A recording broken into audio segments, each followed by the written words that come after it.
साथियों, अमेरिकी अंतर्राष्ट्रीय धार्मिक स्वतंत्रता आयोग ने एक रिपोर्ट दी है जिसके तहत भारत में इंटॉलरेंस बढ़ गया है।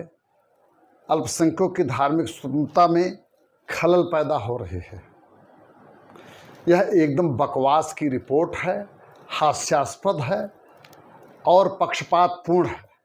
ये तेज़ी से विकास कर रहे भारत को अनायास विश्व बिरादरी में बदनाम करने की एक साजिश भी कह सकते हैं। जब कहीं पर धार्मिक असहिष्णुता, इंटॉलरेंस बढ़ता है तो वहाँ के अल्पसंख्यकों में पलायन की वृत्ति आती है, उनकी सुविधाओं में कमी आती है, संख्या में कमी आती है तथा अल्पसंख्यकों का बहुसंख्यकों द्वारा धर्म परिवर्तन किया जाता है। भारत में जो स्थिति है उसको हम जब देखते हैं तो पता लगता है कि अल्पसंख्यकों की सुविधा में उतनी ही वृद्धि हुई है जितनी बहुसंख्यकों की सुविधा में वृद्धि हुई है। अगर प्रधानमंत्री जी ने कहा कि सबका साथ, विकास, विश्वास अर्जित करने का प्रयास है तो इसमें कोई भेदभाव नहीं हुआ है। जहाँ तक अल्पसंख्यकों की संख्या में कमी आने की बात है, इसके उल्टे अल्पसंख्यकों की संख्या में लगातार बेतहाशा वृद्धि हुई है और स्वतंत्रता के बाद अभी तक अल्पसंख्यकों की संख्या में, विशेष करके मुसलमानों की संख्या में 44% की वृद्धि हुई है, जबकि हिंदुओं की संख्या में 8% की घटोत्तरी हुई है। और पलायन की स्थिति अगर आपको देखना हो तो भारत में तो कोई अल्पसंख्यकों द्वारा पलायन करने की स्थिति है ही नहीं।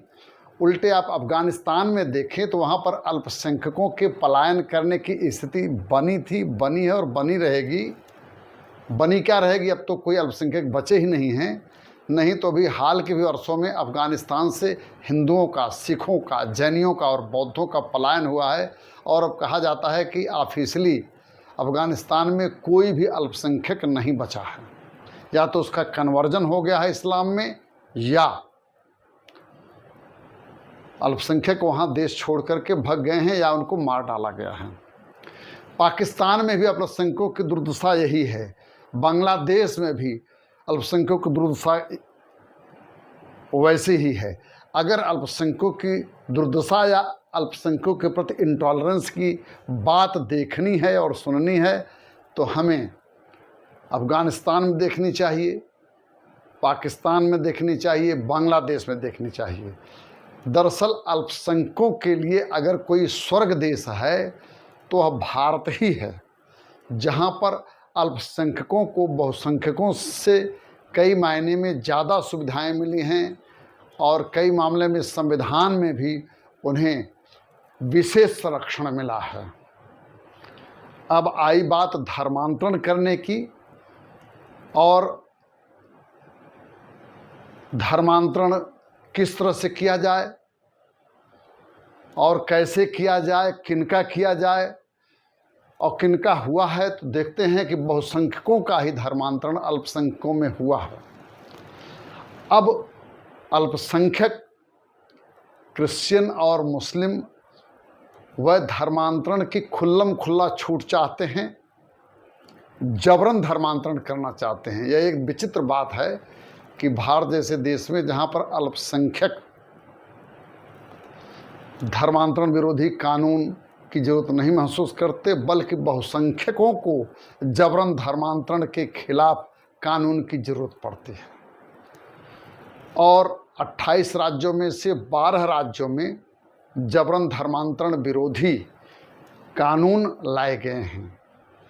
अमेरिकी रिपोर्ट कहती है कि यह धार्मिक स्वतंत्रता के खिलाफ यह कानून है, जबकि एकदम बिल्कुल मेरा ठोस मानना है कि यह लोभवश या भयवश किए जाने वाले धर्मांतरण को, यानी जबरन धर्मांतरण को रोकने के लिए प्रयास है।